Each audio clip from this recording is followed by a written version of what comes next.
Joe, I'm John. I might be a Kiwi. Brother, don't you dare to call me Pee-wee. You better beware. You better watch your back. I'm getting ready for a shark attack. Yeah, we are Dynamite. Yeah. Yo, it's PLUMTREE. However, Platform Podcast. Let me show you. Yo, what up, good people? Sam here. Please follow, like, subscribe the Black and White Podcast. For the circuit. Hi, I'm Black. And I'm White. Welcome back to it. Just say, hold on now. What is It's very been all of a sudden. Well, they started every single episode, so that's the way I'm going to start today's episode. Man, Gigi, super exciting. It's another week. We have a massive opportunity this week. Actually, we'll get into a little bit of the rugby as well. It's quite cool. Quarterfinal week. Especially because of our guest. Because of our guest. But also, there's a guest and another guest. A man that's doing a lot of really cool things in the comic space. I'm thoroughly enjoying him. Released a video on Instagram that was quite interesting that I think probably 12 people sent to me. Was the people with fake American twangs, right? Apparently, so I spoke to him offset, and he says, Trying to get ahead of this thing. Knew I was going to bring this up. Yeah. And he just says to me, it's all his buddies out in Johannesburg. So it's really cool to have him here today, and I'll introduce him simultaneously. At the same time, I will introduce our guest. Can I go for it? Yes, you may. All right. Ladies and gentlemen, Enough to. Ladies and gentlemen, boys and girls, welcome back to it. It's Black and It's White Unscripted Banter.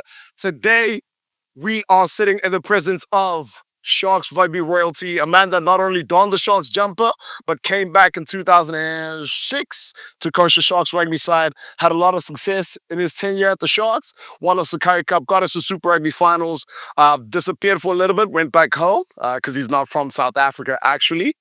A Kiwi born, but manages to find his way back to the Sharks late 2022. Made his way back to the Sharks, and is currently the head coach of the Sharks, URC, and EPCR team. Ladies and gentlemen, boys and girls, I'd like to introduce to you John PLUMTREE. Yes, sir. And not to take away from the man that you guys are probably seeing on screen as well, the man that has beef with me and my American twang, the man that has beef with me and Westwood Boys High, but we'll get stuck into you too. I'd like to introduce Jam, the comedian. Thank you so much for your time, brother. Yeah, that's the first time we have more than 3 people on 4 podcasts. So like I said, we're growing. We've got our sponsored shirts. I was doing really good. And I don't really know where to start. There was I could for you honest, Pruimboom hier langs my. Okay. So Tom Tree and cars. Yeah, I like that about it a bit. Yeah, but yeah, he knows Pruimboom. I would love to just hear everything about it because you said he's a Kiwi, but I know a fact because he actually told me. But he played sevens rugby for which national? Did you South Africa, right? Yeah. Or South Africa. That's phenomenal. For the Blitzbok, he's an OG Blitzbok. How did you know? That's the thing. How did I know? I was actually the first Kiwi to ever slip on the Springbok jersey. Ever? They hate you back home? No. I was actually in the lift going down because the tournament was in Hong Kong. And because that was the only sevens tournament on at the time, it wasn't like a global competition, World Series or anything. And it was always in Hong Kong, and I was in the lift going down, and Sean Fitzpatrick, who was a All Black captain, legend, was in the lift. He wasn't playing or anything. He was sort of probably. And he looked at me because he knew me I played against him in provincial rugby in New Zealand, and he looked at me and went, you're a Springbok now. Like this, and I went, because the rivalry was like this massive. It's still massive, but in those days, the rivalry, and I yes, Mr. Fitzpatrick. Well, sort of half a Springbok, not the whole. Did anyone give you flag for that? Did anyone give you flag for playing for the Springbok? No, because what year was that? 92. I think it was my second or my third year playing here for Natal, and then. In those days, they had the Winfield Sevens down in Cape Town. That was the provincial tournament in Stellenbosch. Yeah. And when I tell always, and it was full strength, those games, that tournament was full strength. So I had all the best rugby players playing sevens rugby down in Stellenbosch, and it was awesome competition. Like big crowds come to Stellenbosch. It was a good party and party, yes. yeah. We had a word earlier about talking about having a good time. Like those guys who didn't go to the matric holidays to focus on their career. The real guys, there are guys like MJ said he didn't go to the end of year with his mates. He didn't go on his holiday with his mates, like I don't know what you call it, but in the Rage, yeah. he didn't because he was in the gym and he was trying to make it big. And all that. Yeah. So me and Jandrum were just saying, like, I think the real guys, they did both. They did both.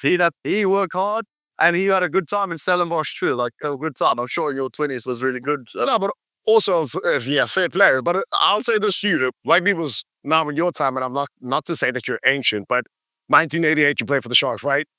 1988. I wasn't a daughter of my parents.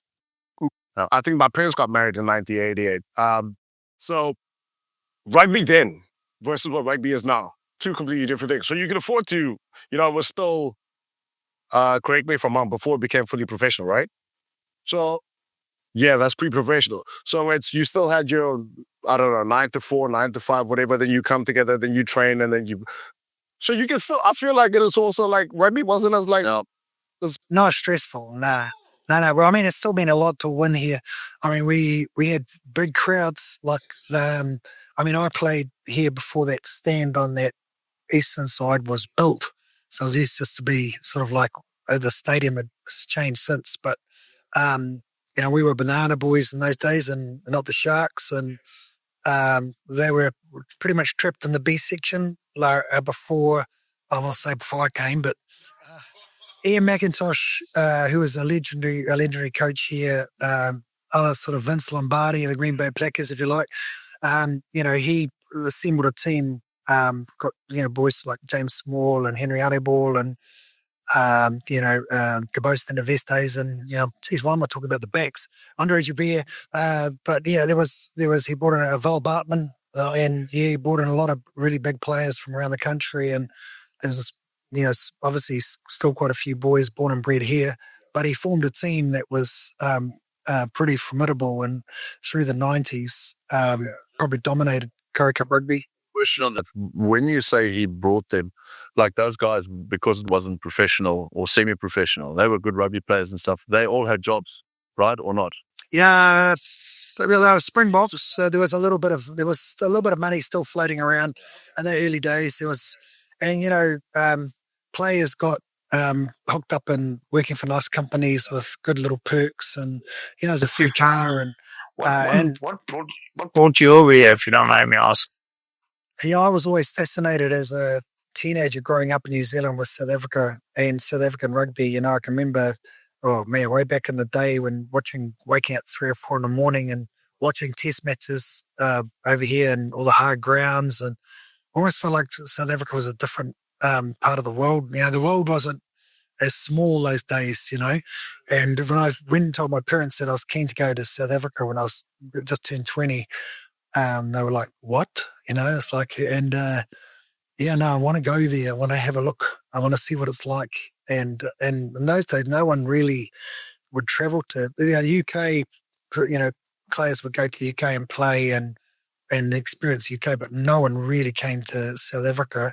A guy called Murray Mexted played here before me. I hooked up with him, and he told me a little bit about Durban. And I found out that Durban was the place to come. There was a little bit more English at the time, and the weather was beautiful. Every day's a Friday in Durban. Hey, yeah. We had to get and that's what you said. The people that you knew told you, and word of mouth. You're like, word of mouth. Library. Yeah, go to the library. Did you buy a book on Durban? Yeah, I'm sure you did. Because back in the 2000s, some South African guys used to go over for 6 months or 8 months. They used to go to Murray Mexted, and then and then that's why that name sounds so familiar. I remember. It was almost like an internship, but they'd come back like crazy good.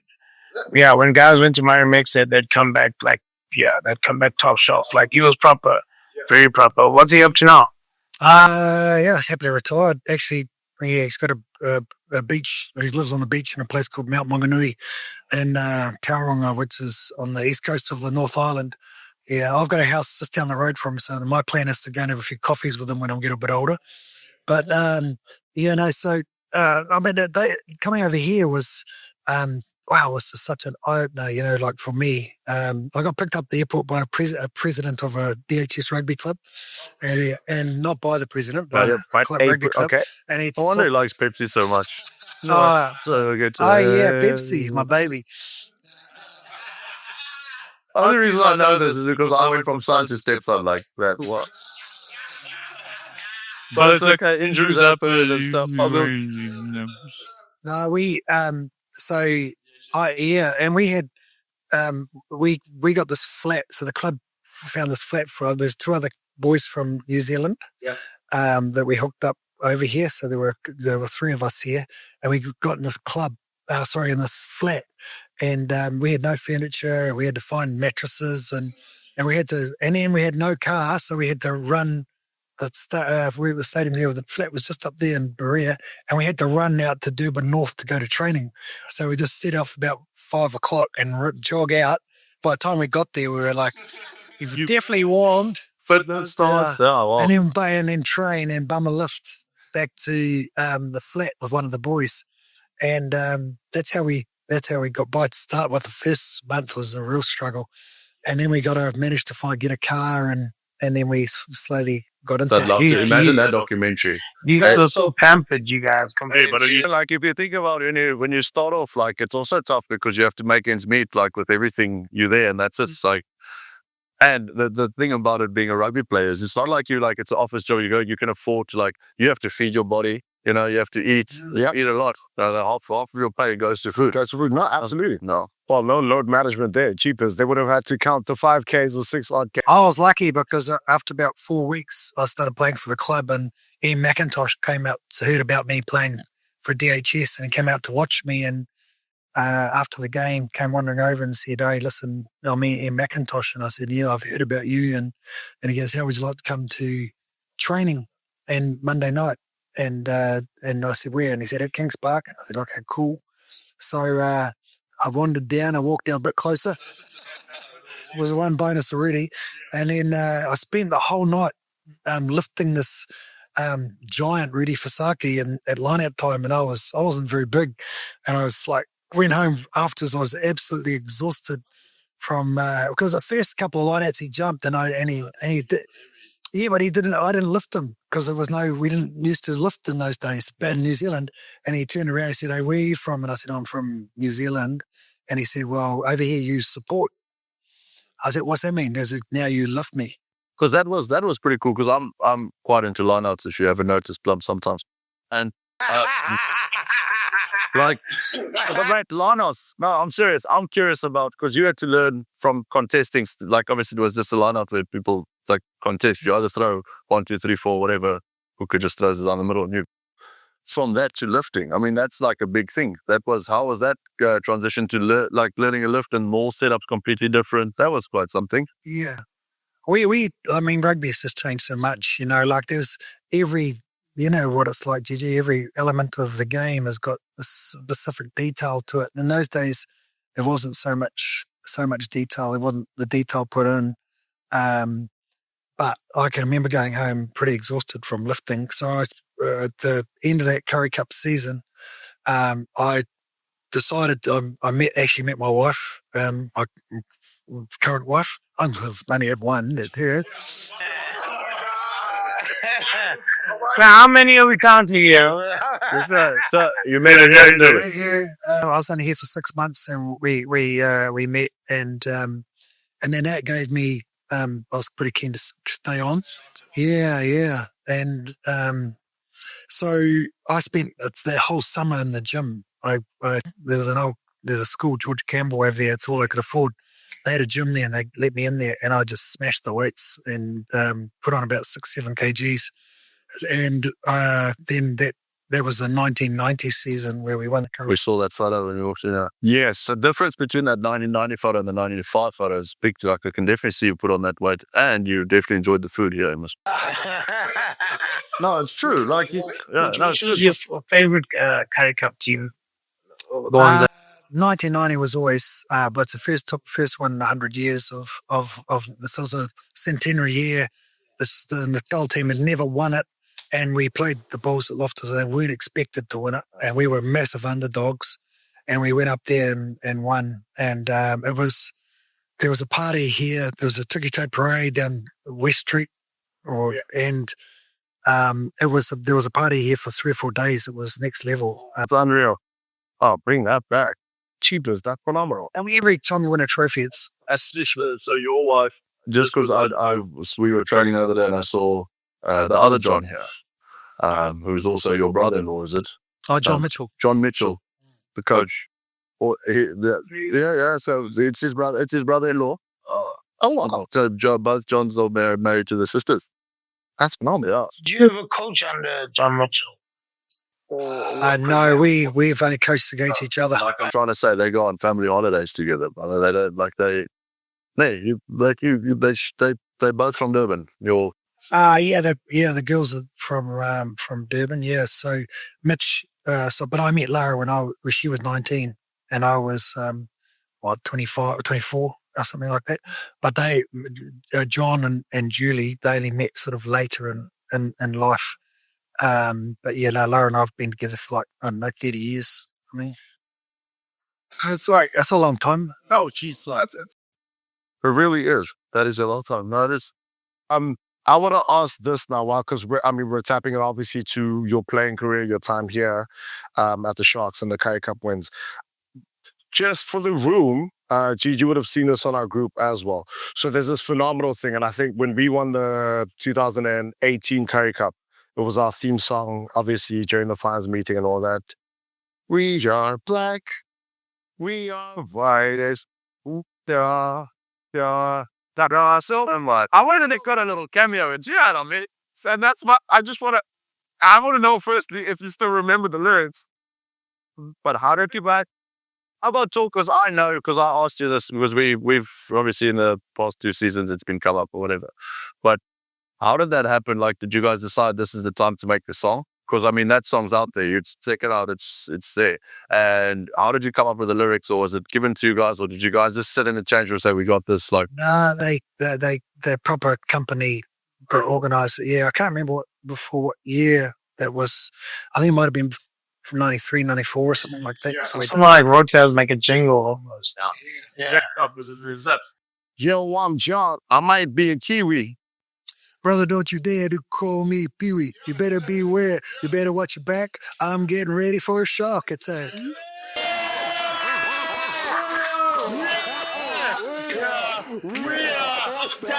Never mind. Yeah, that is phenomenal.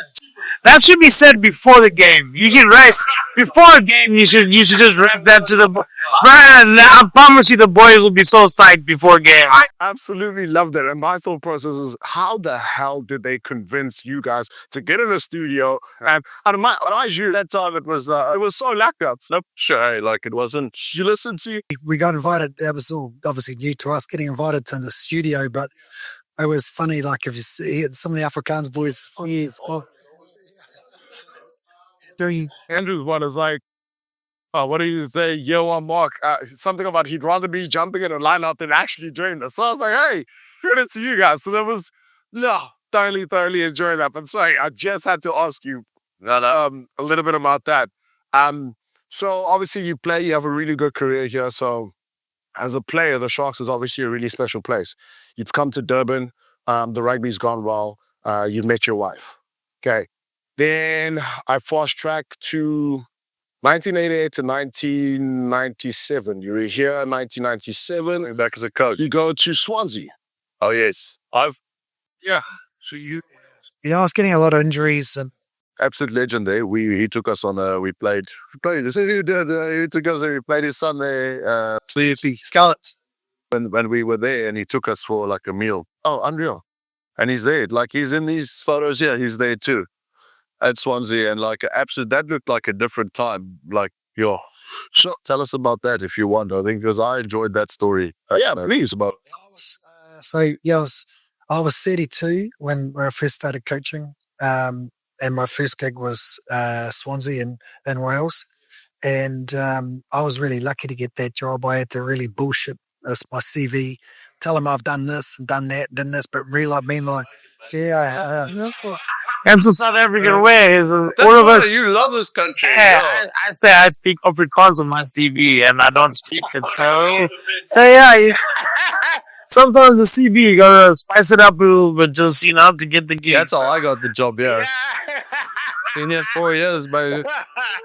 So I'm for that. I'm all for that. Yeah. Oh, whatever. Yeah, so actually John Allen, an old ex-Springbok Scottish hooker, he played for Natal as well for years. He did the CV for me. Sent it over. They like what they thought they heard. And yeah. And then so flew me over. yes. And yeah, I was lucky. It was actually a really good club. We had about more than three, about 10 guys played for Wales. So we had Welsh internationals and a couple of guys that actually played for the British and Irish Lions. This guy by the name of Scott Gibbs was my captain, a big centre. He was an awesome player. So I had a pretty good group of players, but I wasn't used to training at night. Because even we trained during the day, even back here in the day. So my first session, I wandered out and I couldn't believe how cold it was, coming from Durban. I had like 5 jackets on, the players couldn't even see me.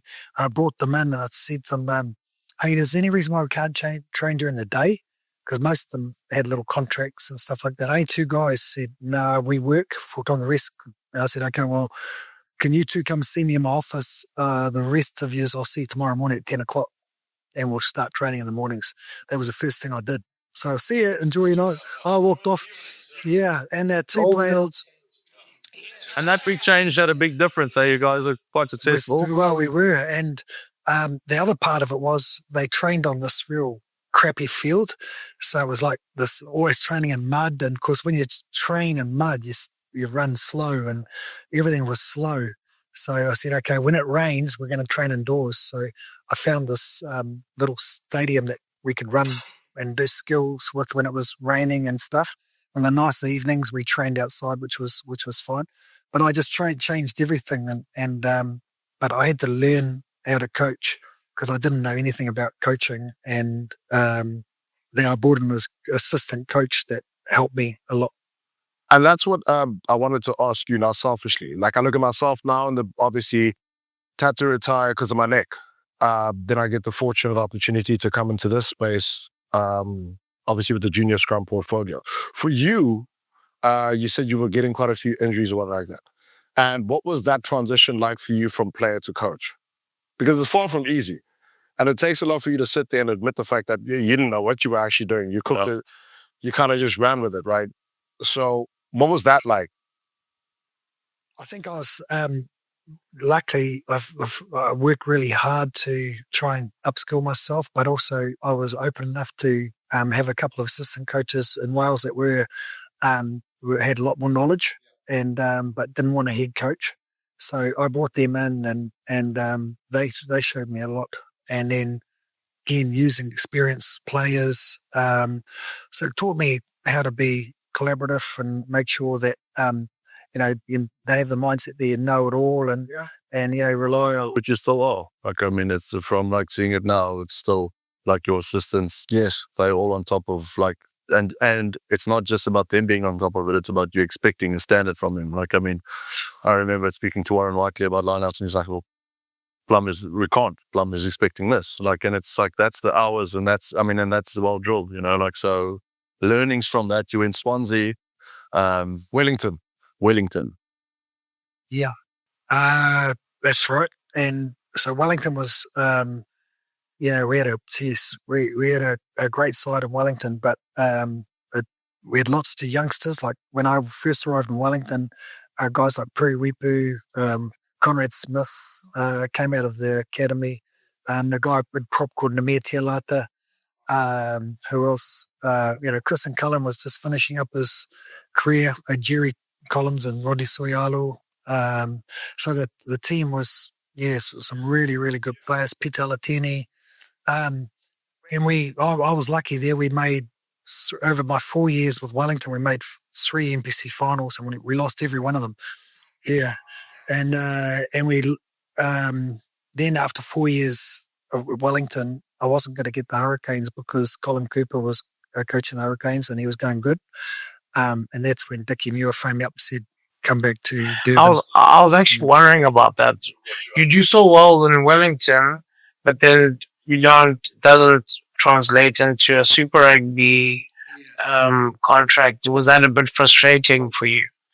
Yeah, it was probably at the time, and I think when you what You felt a bit young still, or no, I might have just turned 40 or 41, 42 I might have been, but I was still reasonably young, and like players and like coaches, when you're young, you're impatient, and you think you're really good, and you know it all, and I cringe now thinking that I should have been that coach then. I deserved it, and blah blah blah. I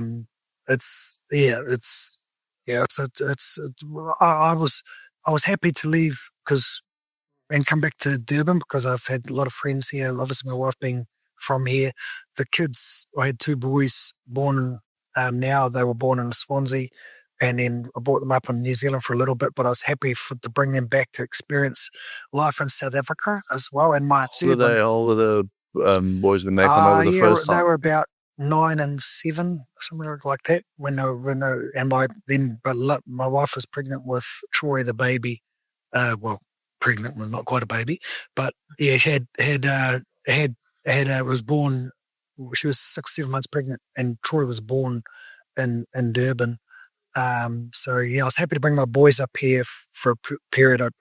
So you stuck them in school, and they had like what 3? How long were you here for the first time? 3 years. About 6 years, 6 years, and then I got dismissed, and then then off to Ireland to coach. Yeah. That was. And when you came in, so like, let's talk about that period where you came in. So obviously, Dick comes in. Jeepers, there's actually a lovely. What'd you say? Dick Muir comes in. There's actually this. Sorry, That was clearing that up. That was a. Because all your non-rugby people rare that don't know Dick, yeah. So, Dan, sorry, there's a picture up. Yeah, it's Richard. Yeah, there's a picture of you guys winning that Curry Cup. It's yourself in it. Gary Tyche is in it, who later became the CEO of the Sharks. There was Dick Muir's in it. Rob Dupree, who was a coach here as well. Dickie came back in 2018 to coach us. So what's really cool for me is now I'm listening to you speak, but it's also just the Sharks men of those early 90s coming back to contribute to this place. So what does it mean for you now? You get the phone call from Dickie in 2007 to come across back to Durban. Like you've just said, now you're really happy to raise your boys here. All right. Now as the Sharks man in you, Plum, what did that mean to you? Yeah, I can remember being pretty excited about coming back.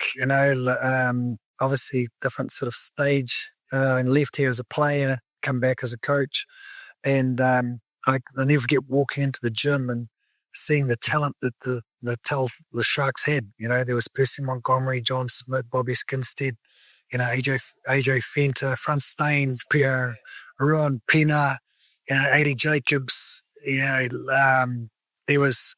Johan Muller, there was so many big personalities. That was actually one of our challenges because there were so many leaders, and I had to, as a coach, I was looking after the forwards, and I think during the defence, and just sorting out those characters, because they were pretty tough. They all wanted to lead, and Geez, that's what people don't understand.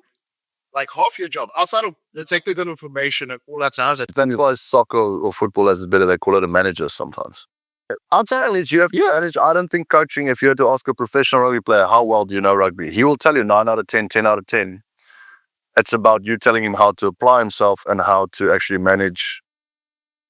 You're managing egos being difficult and it's about balancing it all out because you have to have the team is at the end. Like the train's moving, the team has to be the focal point. So if you're not like really, you still fit in, but you don't fit in there. You have to kind of like, there's a way, I think, and that's something that's I think you're trying to allude to, is just players and managing that. Yeah. Well, I think this is where you rely, a lot on your assistant coaches being really good at what they do, so that you can, you can manage the whole thing.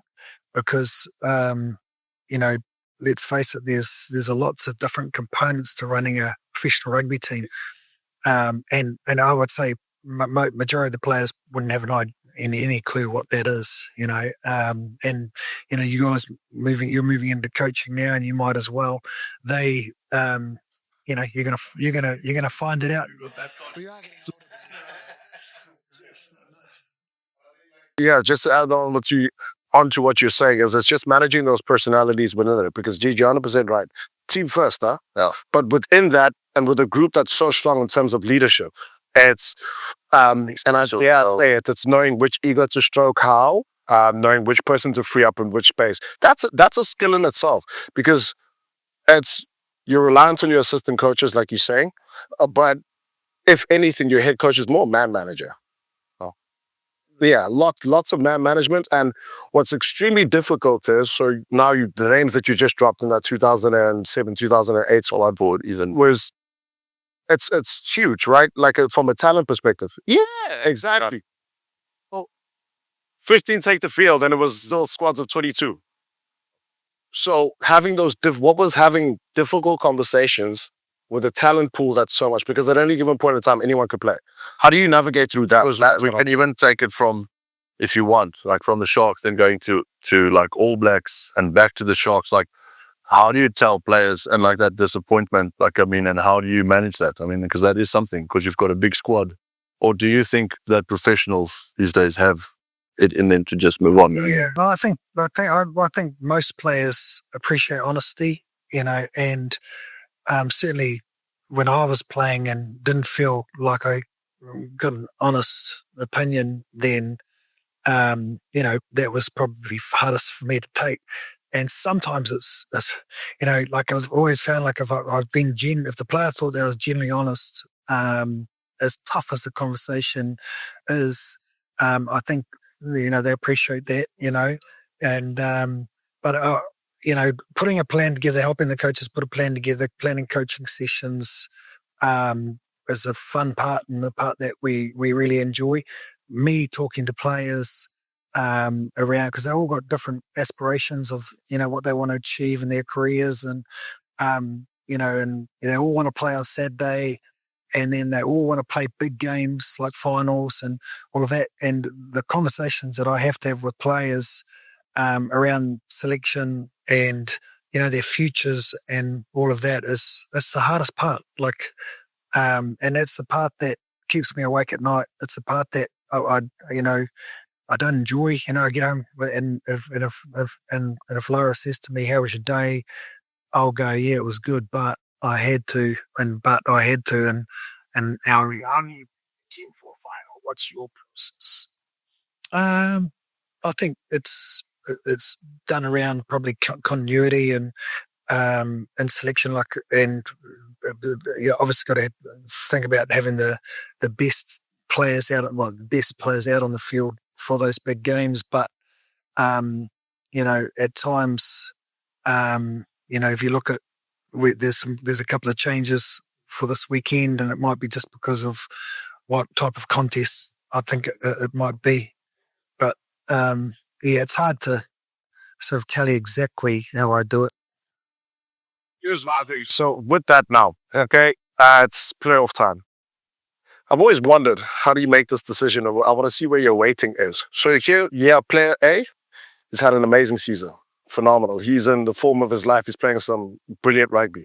You have player B, been there, done that, seen the movie. He's your experience. He's your go-to. He's your reliable. Who do you start? Who do you bench? Both of them are involved, but who do you start? Who do you bench? Again, it's an interesting question.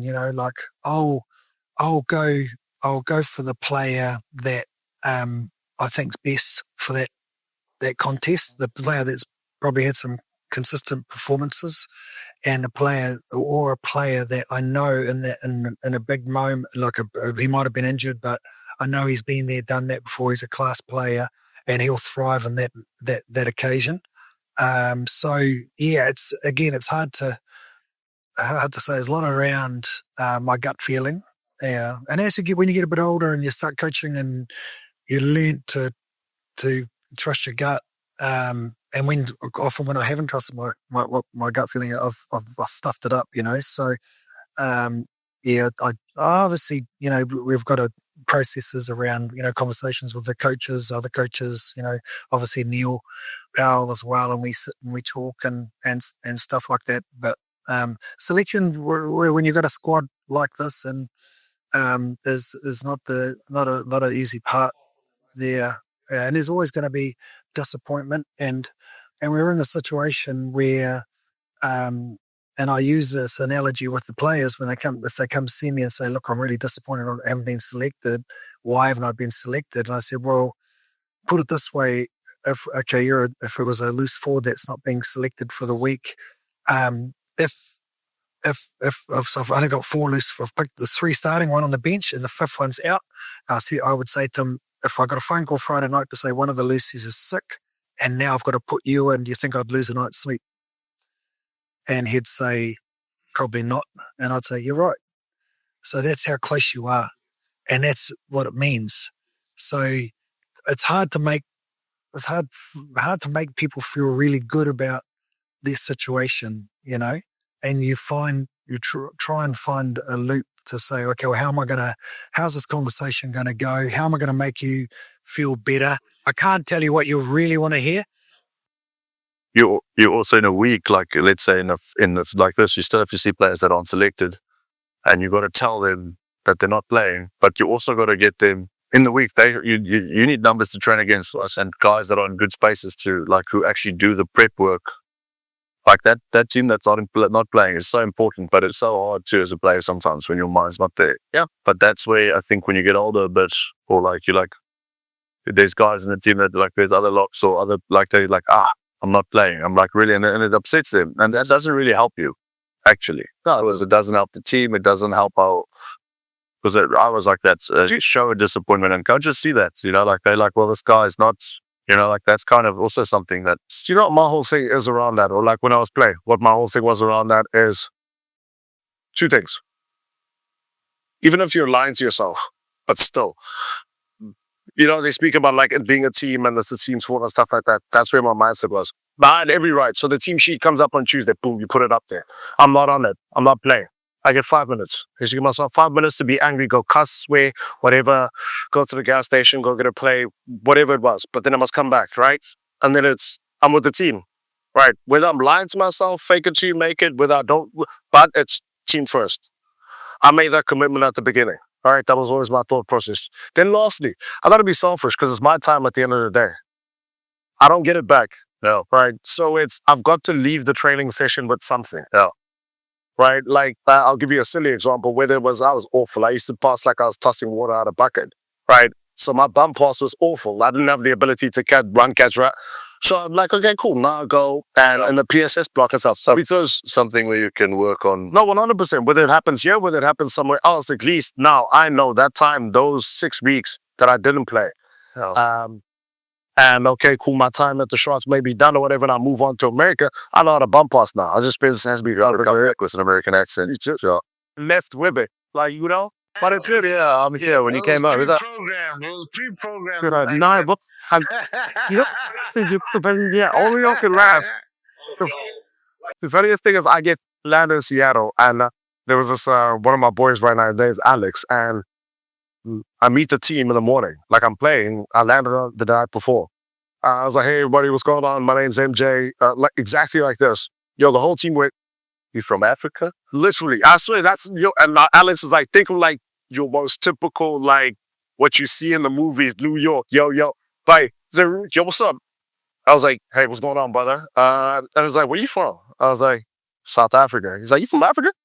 Man, I thought you was from Florida or something. I was like, it's just, that was me. Hard punch up, so little. You got all the,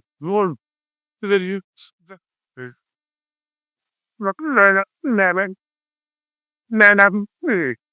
ran it. I won't lie to you. There's a couple times we went up and I ran it. Like I was fake it till you make it. And then I got caught up. But I was like, hey, you got me. South Africa, hello. But yeah, just to your point, Gigi, I think for me, when you're back here, it's just understanding that it's bigger than, and it's difficult. Like, and it takes a special human being to understand that you committed. You know, when you do all these culture things, and I'm sure every team does, and you sit at the start of the season and what are the goals are, it's for that 6 months of your life, drink the Kool-Aid. Yeah. Yeah, but I mean, I'll say it like it's a word that you said in one of our, I think it was 2 years ago in that Drakensberg camp. You said something, it's like ever ready. Yeah. Just ever ready. Just like it's your job. I think that's something like you must be ready. And I think in life, probably ready for anything too. That's something that's like. I think, right, professional rugby is a tough industry. You know, it's a tough industry for anyone, for players, for coaches. You want to get involved and become a professional rugby player or a professional coach.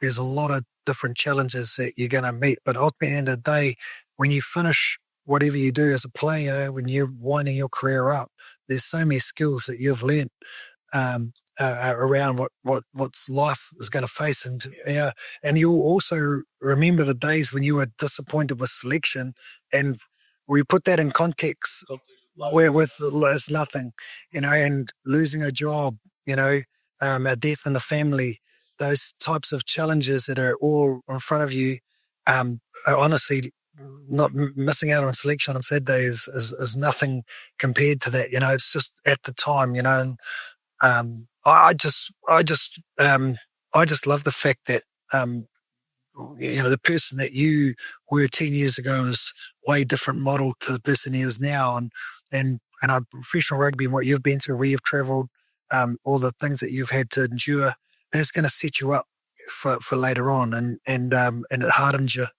And also, I think it teaches you to be more empathetic around lots of things. You feel sorry for a teammate, or things happen. You're in like a big family and as such, and it's there's a lot of we spend a lot of time together, don't we? Away from family, away from hotels, and there's a lot of stuff. A lot of sacrifices happens for it, for sure. No, I think people love what you're saying there. So people think it's the most glamorous thing, and it's you're on your jet setting. And now you're Somebody this weekend said to me, like, I was like, oh, I've got a job on Monday. Like, and he goes like this, you call it a job. And like, it's different. Like, there's a different job, but it's not like you don't come to work and like you actually put in more. You're tired when you get home in a lot of ways, because it's not just back in the day. Like, that's what people still think rugby is. We have attack meetings, defense meetings, lineup meetings, scrum meetings. Then you must walk through it. You must run through it. You must jog through it. You must know it. You must watch it after hours on your, like, that you've been recorded. Your training's been recorded. You watch your training back and know what you have to improve. So that takes a lot of time. I think that's what you're also trying to say. It does take a lot. I think you probably get a lot of people out there that think they might get together for a couple of practices and then said that the game happens. But meanwhile, I arrive at work at 6 o'clock in the morning and I leave at 3:30. It's a long day, and that's a preparation for a game, and that's without the work that I do at home, when it's on the weekend. And in a weekend game, if it must, you travel, that's 7 days a week. Even though if you're off in a different country. Understand? So, don't get me wrong, I wouldn't, if I reflect on my career, because it's coming to an end, I wouldn't change a thing. But there's been, like you say, I call it sacrifice. I don't think what I've done is sacrificed a lot of my time, but I have sacrificed a birthday party, on my or what my wife's anniversary, or weddings, or your mates' weddings you miss. But that's always on a Saturday too. I do believe that is the sacrifice. I don't think sacrificing your weekend is a sacrifice. I mean, there's many people in different jobs have to work on the weekends and even travel. I've got a couple of mates that have to travel to the Congo to work and away from my family for 3 months and come back. And Why did you give me those diamonds, Oz? You needed one, didn't you? I thought you had a diamond. I also want to lend me one, bro. It's like it's not a permanent scheme. You know, I knew I liked you when I first saw you. I knew I liked you. I knew there was something about you. I knew there was something about you. So that's it. Like your life and sacrifices you have in like rugby is something. And you've been doing it your whole life. It's become part of your life. Your kids have become part of it. Your wife, like it's like it really is. I think off the field, Plum, you love a braai. I'm sure you do. That something you learned here, or was it something you guys did in? I'm still learning, mate. When I watch you cook, I know I'm just a boy. When it comes to heat, That's right. We had a braai Yeah. competition the other day. Yeah, I know, yeah. yeah, I know it was amazing. But it was there's a lot of guys that have all that make this through. Yo. But South Africa's best for that. We are like so fortunate with food. Yeah. And your other boys are also good sportsmen. If you want to elaborate on that afterwards for me, please. Yeah, Tane is in Wales and he's in the Welsh squad at the moment, play for Scarlets, and obviously played them the last week. I think that's when you're the coach, and I've never coached Tane in a team as such but I've coached them a lot. Down the park, and we're chucking balls around, and then I watch the game and I'll give them some feedback on what I'm seeing and stuff. So I'm always make sure I give them feedback, but it's also feedback as a father, and not just the coach, I can't be negative towards him because you'll get that from his coaches and stuff, but I'll always be supportive towards him and be his number one fan. That's what I promised myself. As much as I see him do stuff that I don't like or whatever, I can improve him. Try to be really smart with Dane because like I said, it's a tough business, and he doesn't want to get it from me as well as his coaches and all the. So your coaches, teammate, go home, family member. Try and get away from it, and that's mentally a tough space too. Like, I mean, it is really. There was only one time that I really intervened as a father, and that was at the coach part. They were playing for Northwood. Northlands at the primary school, and they were I don't know, 9 or 10. And anyway, a Joburg school came down to play them, and they got beaten by 80 points.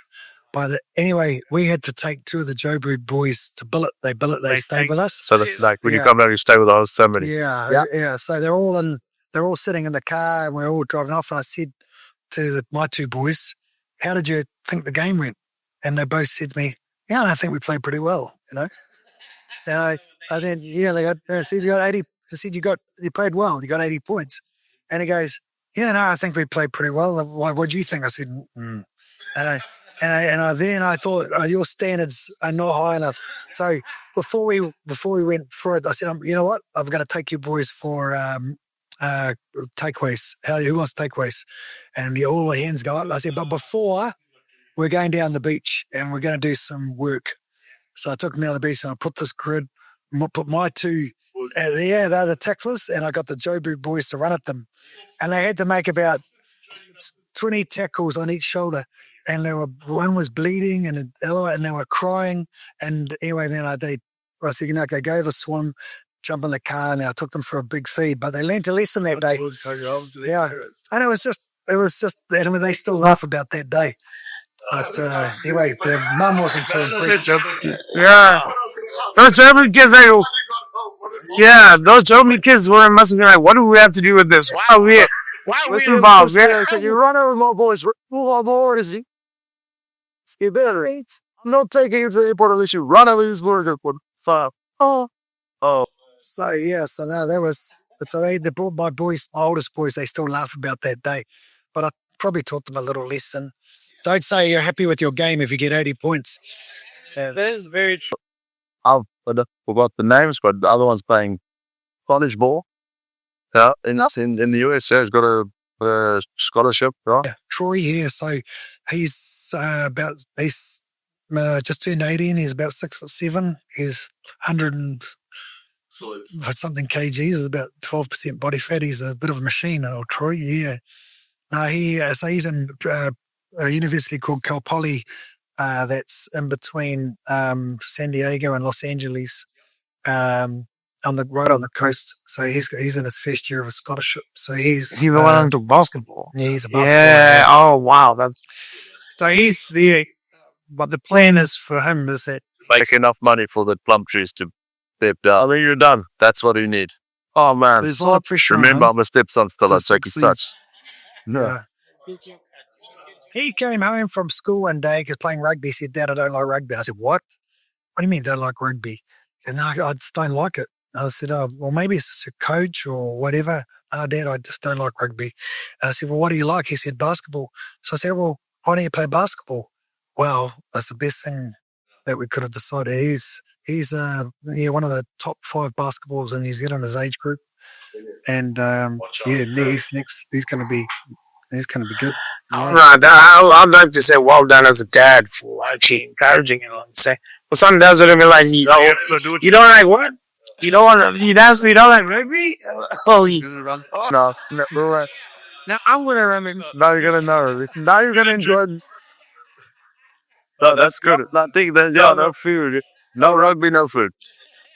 And the nice thing for me was that I had to challenge myself to learn another sport to support him. So I would be going, like, he'd be bouncing the ball and like having a shot at these 3-pointers and stuff like that. And then I'd be watching other kids dribble the ball closer to the net and laying it up. But Troy was sitting on the edge and he kept going. So I said to him, "Why don't you try and get closer to the hoop?" Yeah. And he said, "Oh yeah, they call that driving the ball." And I went, "Hey, it's driving, like, yeah, driving a line out, like here. So why don't you have to work on your driving, buddy, And so when my wife bought this hoop for at the house, and it was like a $3,000 hoop. It was expensive. It's one of the ones that you wind up, goes up, down, real Hey, solid. they had a dream. He's in the US now. Yeah. No? Yeah, he would spend hours in this hoop. I'd have to yell at him from our house, a couple of different levels. So they'd go, "Yeah, Troy, come inside now, come inside now, come inside now." And he said, "Dad, turn the light on, turn the light on." It'd be because he was in the dark. And he wouldn't stop. He wouldn't stop shooting hoops. I couldn't. He was tormented, obsessed by it. But it was really good. They're gonna pick the story up when he makes it pro, and they're gonna do it. They're gonna get that. Yeah, exactly. No, but that's cool, and the belief you have in him, and that's like a thing for like any son to want that from their dad, is to like really be supportive. Yeah, that's why I say well done to you. And he's for 18 giving years him- old, and he's gone to a place where he knows no one. And like I was scared for him, and like I was just so he was so.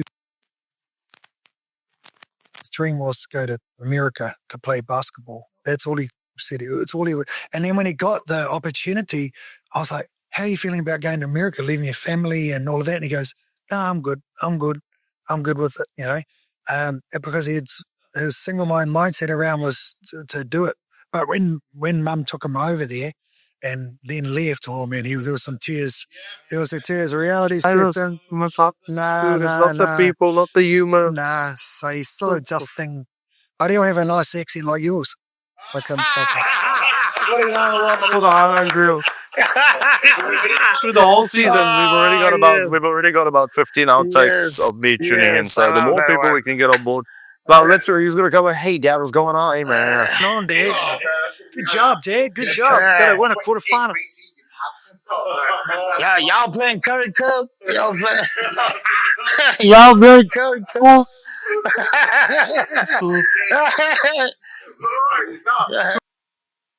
I'm going to take it there because we have to go there. Coach, chat to me this weekend. It's playoffs. Yeah. In terms of our prep, how are we feeling?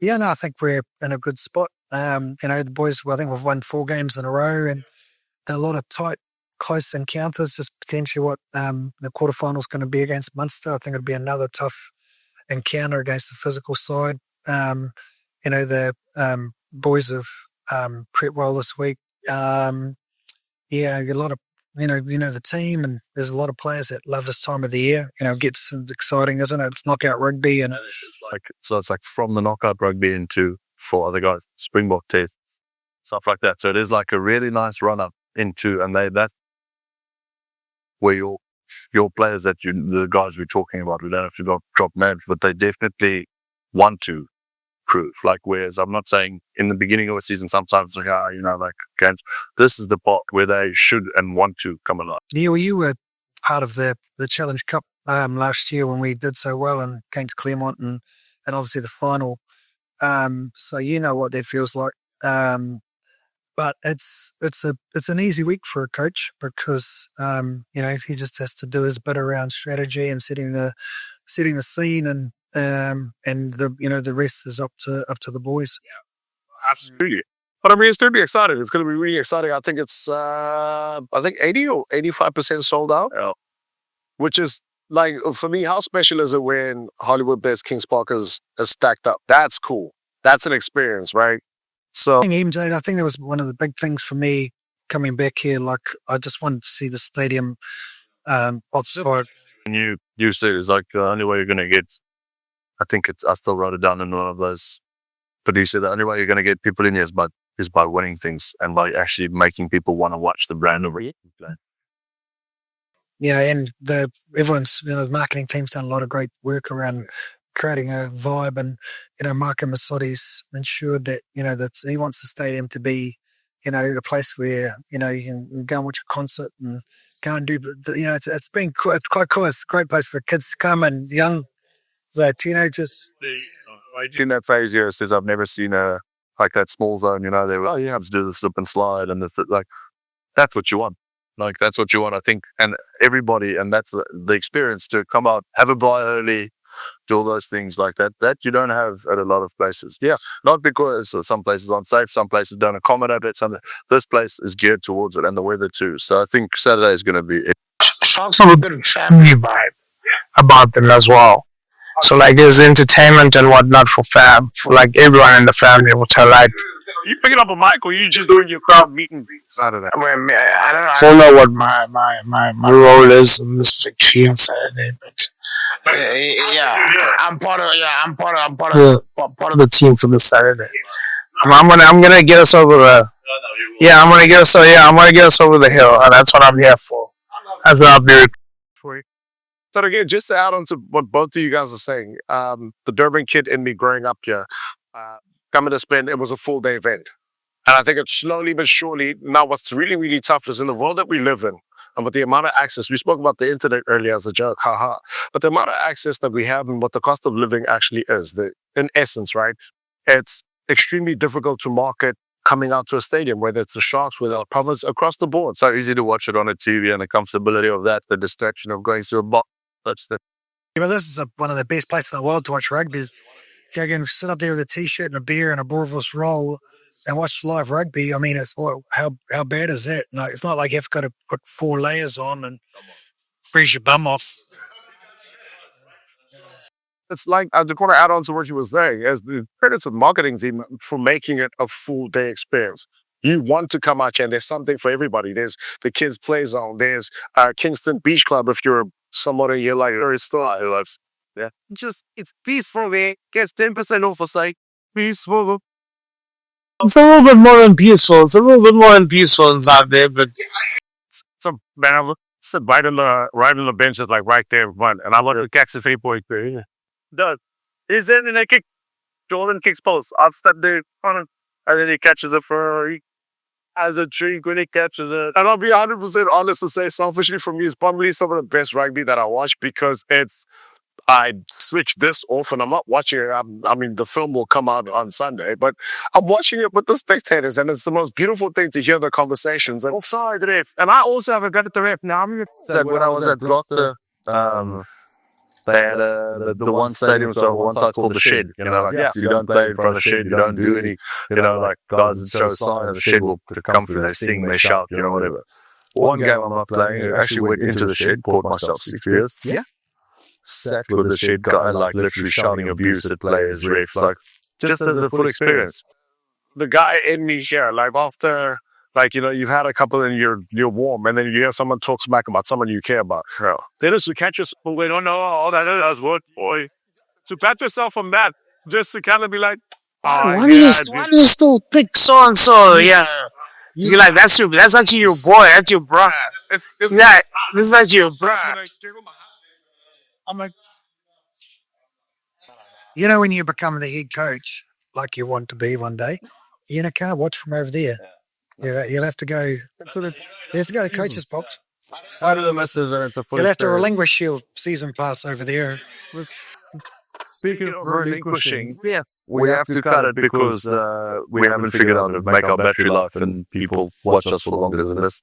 So we're trying to figure it out. But thank you to everybody watching. Thank you to our sponsors, Halfway Toyota, Step by Smoothie, On the Move. And we're gonna have a few quick fire questions, which I forgot about because I've got a battery life can wait. Please, we got a quick fire. Sorry, I'll ask you both. Favorite player? Yeah, sure. It's easy. Unreal. Love that. Oh, what a moment. I love that. That is phenomenal. I'm telling you, football is skateboarding. You got it. Yeah. If you got to get dinner with anybody dead or alive, who would it be? Dinner? Michael Jackson. Michael Jackson. Yeah. Just quick fire questions. Favorite meal? Ooh, prawns and steak. I'm not. What? Oxtail or prawns and steak. Oxtail prawns or steak. I mean, that's sounds like a last meal, but If you guys could have a Super Bowl, what would it be? yeah, the third guy invisible. Trevor was invisible. And I think Vincent was also involved with you. Okay. Also invisible. I was gonna go, but he took mine. Okay, you have it. I'll go. Well, whatever Professor X can do. Yeah. Whatever Professor X can do, I like to mind read and change and be able to manipulate people's minds to buy tickets to my show. If you guys could be any Disney character, who would you be? So to give you perspective, we've had Vincent Chituka was Mufasa. Fizz and Bata was Mickey Mouse. So it's anything goes. So whatever you need. Scar. I love to be Scar. From Lion King, he's just bad. He was just like, he was like, okay, my brother. Okay, I'll just be one of your hyenas. How does it you? Yeah, that'll be a good deal. They got bloody characters. Those hyenas are. They were. You're an international citizen, having been all around the world, but your guys' favorite place to vacation. Not work, vacation. When does a coach go on holiday? When does a coach go on holiday? I like going Pledge, man. Pledge. Just chill. Pledge or Leisler. Just outside Leisler, there's a place called, I think it's called Pezula. Yeah, that's where I really like. Shout out to Pizula, get in contact with us. Yeah, man, give me a discount, Pizula. So, last time last time they made me pay full price. My credit card hasn't recovered from that. Bad financial decisions. Me. I love Sydney in Australia. Yeah, I love Manly Beach. Spend a lot of time there. Where would it be my favorite? You know what? And I just want to be somewhere where I can get in the water and maybe get a bit of spearfishing. And Gigi knows a little bit about my background. And that. Met Plum in Umshloti while swimming in the ocean. Plum's going out. Hi, lads. Fuck, this is my car. We'll tell you like, how you good take away now? Well, you're gonna see with us. Yeah, sir. Just he loves the ocean, man. That's all. Yeah, that's no, I love sure. the beach. Probably anywhere where the beach is, I'm pretty comfortable. Man, when I was growing, Lara and I had some really good holidays in Thailand. It was All out in Bangkok, wakes up. You know that song? We do not know that song. We don't know that. Yeah. No, Thailand is wild, though. It is. There's a lot of Australians that go there. When I was there, a lot of Australians and New Zealanders. Oh, check. Yeah. Well, gentlemen, both of you, thank you so much for your time. We're very excited for this weekend. Coach, best of luck for this weekend. Jam, we'll see you having a good time in the crowd. If you don't know where I am, just walk across to Kingston. Hey, you'll see me on those benches in the front out there, bro. But to everybody watching back home, we appreciate you. Once again, just a massive shout out to our sponsors, Halfway Toyota, On the Move, summer smoothies. We appreciate, we love y'all. So you watching back at home, make sure to like, subscribe, hit the notification bell button, and we'll see you soon. Peace and love. I'm MJ. I'm GG. And we, guys.